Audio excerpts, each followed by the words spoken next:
صوم کی عبادت کی خصوصیت کیا ہے؟ یا ایھا الذین آمنوا کتب علیکم الصیام کما کتب علی الذین من قبلکم لعلکم تتقون، اے ایمان والو تم پر بھی روزہ فرض کیا گیا ہے جیسے کہ تم سے پہلے لوگوں پر کیا گیا تھا تاکہ تمہارے اندر تقویٰ پیدا ہو جائے۔ تقویٰ کسے کہتے ہیں؟ لفظی معنی ہے بچنا، گناہ سے بچنا، حرام کام سے بچنا، حرام چیز کھانے سے بچنا، حرام خوری سے بچنا، حرام کاری سے بچنا، یہ بچنا۔ وقا یقی کے معنی ہے بچانا، وقنا عذاب النار، ہم دعا مانگتے ہیں اے اللہ ہمیں آگ کے عذاب سے بچا لے۔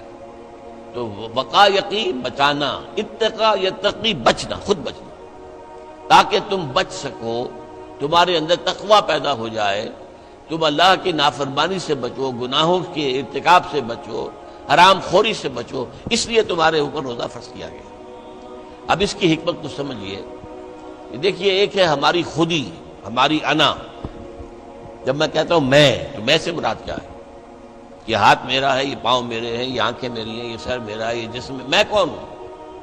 میں کی حقیقت ذرا مختلف ہے، انا، خودی، سیلف۔ ایک ہے ہمارا حیوانی وجود، اس حیوانی وجود میں وہی سارے تقاضے موجود ہیں جو حیوانات کے اندر ہیں۔ ہر حیوان کھانا جو ہے اسے چاہیے، اور انسان کو بھی چاہیے۔ ہر حیوان میں نسل کشی کے لیے شہوت کا مادہ ہے، ہمارے اندر بھی ہے۔ ہر حیوان کو کوئی نہ کوئی گھونسلہ ہو، کوئی بھٹ ہو، کوئی جگہ چاہیے رہنے کے لیے، آرام کرنے کے لیے، ہمیں بھی چاہیے۔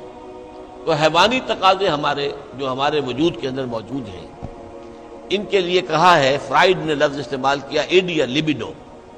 یہ ایڈیا لبیڈو بہت منہ زور ہے۔ بھوک لگتی ہے تو انسان کہتا ہے کچھ بھی ملے کھانے کو، حلال ملے حرام ملے کھاؤ۔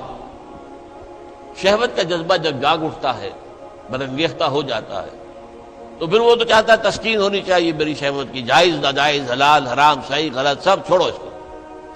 اس کے لیے کنٹرول پیدا کرنا، ضبط نفس، کہ آپ اپنے نفس پر کنٹرول کر سکیں، نفس آپ پر حاوی نہ ہو جائے، جو اس کا حکم دے، جو بھی وہ حکم دے آپ اس کی پیروی کریں، نہیں، نفس کو اپنے قابو میں رکھیں، اپنی مرضی کے مطابق اسے چلائیں۔ اس کی مثال ایسے ہی ہے کہ جیسے ایک گھوڑا ہے اور ایک سوار ہے اس پر۔ اب اگر گھوڑا منہ زور ہے، طاقتور ہے، اور سوار بیچارہ کمزور ہے تو کیا ہوگا؟ گھوڑا کہیں پٹک دے گا اس کو، کہیں کسی کھائی میں پھینکے گا یا کچھ اور کرے گا۔ لیکن اگر سوار بھی طاقتور ہے اور اس نے گھوڑے کو دبایا ہوا اپنے دونوں رانوں کے درمیان، گھوڑا محسوس کر رہا ہے کہ میرے اوپر جو بیٹھا ہے وہ جاندار ہے، تو پھر ظاہر بات ہے کہ اب یہ گھوڑا سوار کی مرضی کے مطابق چلے گا، ذرا سا اشارہ ہوگا ادھر مڑ جائے گا۔ اسی طرح ہمارا یہ نفس ہے، یہ حیوانی وجود جو ہے، یہ گھوڑے کے مانند ہے، اور ہماری انا یا ہماری خودی یا ہماری سیلف یہ اس پر سوار ہے۔ اگر سیلف کمزور ہے، گھوڑا طاقتور ہے، تو انسان کی ہلاکت، بربادی ہے، تباہی ہے۔ نفس حاکم ہو گیا، نفس سے ہمارا کہ ہم غلام بن گئے، تباہی اور بربادی ہوگی۔ ہاں اگر آپ کی انا مضبوط ہے، آپ کی خودی طاقتور ہے، آپ کی سیلف جو ہے اس کے اندر طاقت ہے، تو یہ حیوانی وجود اب آپ کے کام آئے گا۔ گھوڑا جیسے آپ کو آپ کی مرضی کے مطابق لے کر جائے گا، منزل تک پہنچائے گا، ایسے اس حیوانی وجود کو استعمال کر کے آپ نیکیاں کمائیں گے، خیرات حسنات، اللہ کو راضی کرنے کے لیے کام کریں گے۔ اس ہاتھ کو اسی کام کے لیے استعمال کریں گے، ان ٹانگوں کو اسی کام کے لیے استعمال کریں گے، اس زبان کو اسی کام کے لیے استعمال کریں گے۔ تو یہ ہے اگر آپ کا کنٹرول نفس پر ہے، اس کا نام ہے ضبط نفس۔ اور یہاں میں تھوڑا سا اشارہ کر دوں کہ ایک اور لفظ بھی آتا ہے، نفس کشی، نفس کو مار دینا۔ انگریزی میں اس کے لیے لفظ ہے سیلف اینیہیلیشن۔ ایک ضبط نفس ہے، سیلف کنٹرول، ایک نفس کشی ہے، سیلف اینیہیلیشن۔ یہ سیلف اینیہیلیشن اسلام میں پسندیدہ نہیں ہے۔ نفس کو کچلو مت، گھوڑے کو مارو نہیں، یہ تو کام کی شے ہے، بس گھوڑے پر قوت حاصل کرو، گھوڑے کو اپنے کنٹرول میں رکھو، ورنہ نفس کا بھی حق ہے۔ گھوڑے کو بھی دانہ پانی ڈالتے ہو کہ نہیں؟ تمہارے نفس کا بھی حق ہے۔ وَإِنَّ لِنَفْسِكَ عَلَيْكَ حَقًّا وَإِنَّ لِزَوْجِكَ عَلَيْكَ حَقًّا وَإِنَّ لِزَوْرِكَ عَلَيْكَ حَقًّا۔ تم پر تمہارے اپنے نفس کا بھی حق ہے، تم پر تمہاری بیوی کا بھی حق ہے، تم پر تمہارے جو ملنے کے لیے لوگ آئیں، ملاقاتی ہوں، زیارت کرنے کا ان کا بھی حق ہے۔ اس نفس کا بھی حق ہے، اس نفس کا بھی حق اسے ادا کرو، لیکن حلال، حرام نہیں۔ یہ حرام اور حلال کے فرق کے لیے ضبط کی ضرورت ہے، کنٹرول کر سکتے۔ اس کنٹرول کے لیے روزے کی ایک مشقت کہہ لیں یا مشق کہہ لیں، یہ مشق ہے کہ آپ نے سال میں یہ 30 دن یا 29 دن میں شدید بھوک کے باوجود حلال چیز بھی نہیں کھائی، کھانا موجود ہے، شدید پیاس ہے۔ فرض کیجئے کہ آپ عین دوپہر میں دفتر سے یا کہیں کالج سے آپ آئے ہیں اور گھر پہنچے ہیں تو شدید پیاس کی وجہ سے، جب وہ موسم آ جائے گا جون کا اور مئی کے روزے جو ہیں تو تب معلوم ہوگا کہ روزہ کہتے کسے ہیں۔ ابھی تو ہم کچھ دنوں سے عادی ہو گئے ہیں، سردی میں روزے تھے، روزہ کچھ کہتا ہی نہیں تھا، اب بھی ذرا ہے، کچھ تھوڑا سا رنگ دکھا رہا ہے، لیکن اکتوبر کا مہینہ ہے، اس میں وہ گرمی تو نہیں ہے نا۔ لیکن ہو سکتا ہے کہ اس وقت اگر روزہ ہو تو گلے کے اندر کانٹے پڑے ہوئے ہوں گے پیاس کی وجہ سے، اور گھر میں پہنچے تو معلوم ہے پانی موجود ہے، فریج موجود ہے، ٹھنڈا پانی موجود ہے، برفاب اور بھی ڈرنکس موجود ہیں، روح افزا کی بوتل رکھی ہوئی ہے، نہیں پینی۔ کیوں؟ اللہ کی اجازت نہیں۔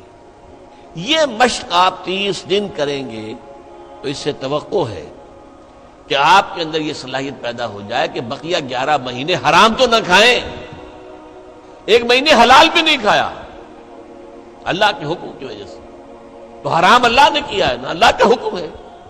11 مہینے یہ تقویٰ پیدا ہو جانا چاہیے، یہ طاقت تمہارے اندر پیدا ہونی چاہیے، یہ صلاحیت پیدا ہونی چاہیے کہ حرام میں منہ مت مارو، حرام سے اجتناب کرو۔ یہی وجہ دیکھیے، ذرا کڑوی بات آپ کو سنا رہا ہوں۔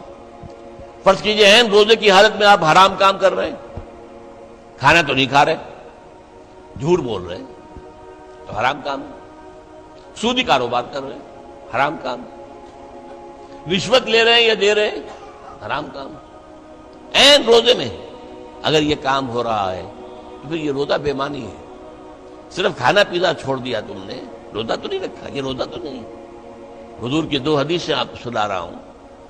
من لم یدع قول الزور والعمل به، جس شخص نے جھوٹ بولنا اور جھوٹ پر عمل کرنا نہیں چھوڑا، فلیس للہ حاجۃ ان یدع طعامہ وشرابہ، تو اللہ کو کوئی ضرورت نہیں ہے کہ وہ کھانا پینا چھوڑ دے۔ جھوٹ بولنا نہیں چھوڑا عین حالت صوم میں، تو یہ صوم نہیں ہے، فاقہ ہے۔ تم نے کھانا پینا چھوڑ دیا، بس روزہ نہیں۔ نہ اس میں روزے کی حکمت پوری ہوگی، نہ روزے کی غرض و غایت پوری ہوگی، نہ روزے کی برکات، روزے کے انوار اس سے پیدا ہوں گے، بلکہ بس یہ ہے کہ آپ نے دن بھر میں فاقہ رکھا ہے، اللہ اللہ خیر صلی اللہ۔ اس طرح ایک اور حدیث میں آتا ہے، کم من صائم لیس من صیامہ الا الجوع، کتنے ہی روزہ رکھنے والے ایسے ہیں جنہیں اپنے روزے سے سوائے بھوک کے اور کچھ حاصل نہیں، بھوکا رہا، بس منہ بند کیے رکھا، باقی روزہ نہیں تھا وہ۔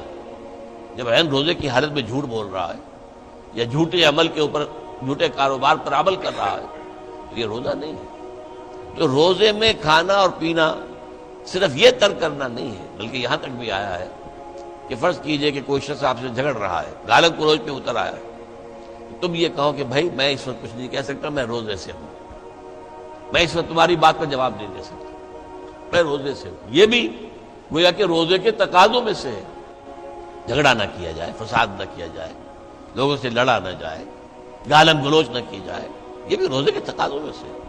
تو روزہ رکھا جائے پورے آداب کے ساتھ تو اس سے تقویٰ پیدا ہوتا ہے، اس میں کوئی شک نہیں۔ تو یہ ہے گویا کہ اولین سطح پر روزے کی حکمت، یا ایھا الذین آمنوا کتب علیکم الصیام کما کتب علی الذین من قبلکم لعلکم تتقون۔ اب آئیے اگلی منزل، کچھ عرصے کے بعد پھر رمضان کے روزے فرض کر دیے گئے۔ شہر رمضان الذی انزل فیہ القرآن ھدی للناس وبینات من الھدی والفرقان فمن شہد منکم الشہر فلیصم۔ رمضان کا مبارک مہینہ وہ ہے جس میں قرآن نازل ہوا، اور قرآن کیا ہے؟ لوگوں کے لیے ہدایت اور حق و باطل میں امتیاز کی بینات، روشن چیزیں، واضح چیزیں، کھلی چیزیں، بین چیزیں۔ تو جو کوئی بھی تم میں سے پائے اس مہینے کو، نہ مریض ہو نہ بیمار ہو، موجود رہے اپنے گھر میں، فلیصم، تو لازم ہے اس پر کہ روزہ رکھے۔